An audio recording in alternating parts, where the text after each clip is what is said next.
this is the third year of the Wrobo Bowl, and it's to commemorate the life and sacrifice of John Robleski, a teammate of mine from Jefferson Township High School, and since we were kids.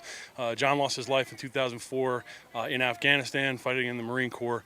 And, this is a good way. It was important for John. It was important to his family, youth football, and being a community. That's important to their family. So I thought as a former teammate, it'd be a good idea to get involved and let these kids out on the field now get the experience of playing a game early, playing for a trophy at the 8th grade level, and create a little bit of a friendly rivalry between Wallkill and Jefferson. I think it's healthy to be rivals. I think it's fun, and it's a way to celebrate a life that was cut short but served us very well.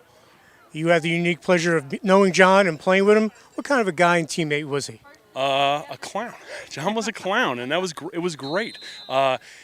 But behind the jokes and behind the ribbing, and he was a great locker room kid because everything was funny. Behind that was hard work. I don't ever recall him missing a practice ever, including from youth football and youth baseball all the way through high school football. He never missed practice. I never heard him complain about a coach or about a situation, about a position change. I think our senior year in high school he changed position 5 times, changed his number twice.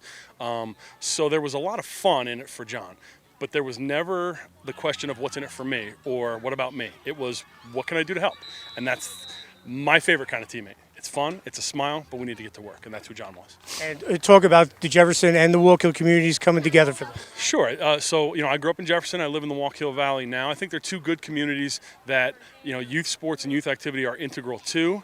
And I like that right next to each other. We've over the past 3 years, like I said, built a successful, friendly rivalry, and now they rely upon each other to for information about opponents or for how to defend a certain thing or how to handle a situation with a family, and they'll call each other back and forth. So I think they're two good communities that have, partially because of our event, become friends when it's appropriate, rivals when it's appropriate, and I think it's headed in the right direction for sure.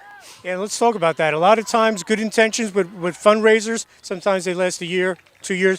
This is year 3, so it shows you guys are going to be here for the long haul. I hope so. I mean, that's our intention. I know you guys have had the chance to talk to Mr. Robleski in the past, and one of the things that he and I have talked about is how important it is to us that everybody who comes after us understands who John was, what his sacrifice was, what he meant to his community, what he currently means to his community. So 3 years is a good start. If you ask me, Mike Benzavengo and I have worked pretty hard on this for 3 years. There are parts of it that we can put on autopilot now. The game day operations are minimal. They take care of themselves because people understand how to do things. But our work as far as spreading the word and making the game important and the trophy valued is very early. We're only in year 3 is the way I like to say it. And if someone couldn't make it here today and wants to donate, how could they do that? Sure. So what we're doing now is everything is going through Jefferson Youth Football League. So it's jyflfalcons.org, and you can get on there and contact them about making a donation. The other thing we've started this year, in addition to helping Aaron Alonzo, a Jefferson resident who is recovering from some injuries, we've also decided to make a continued effort to, starting this year, donate to the Wounded Warrior Project. So a donation to the Wounded Warrior Project in the name of the Wrobo Bowl, we don't need to be the middleman. You can go directly to Wounded Warrior Project and make a donation to them and just let them know that you were thinking about it from us, and that would mean the world to us. It is something that is so close to our family.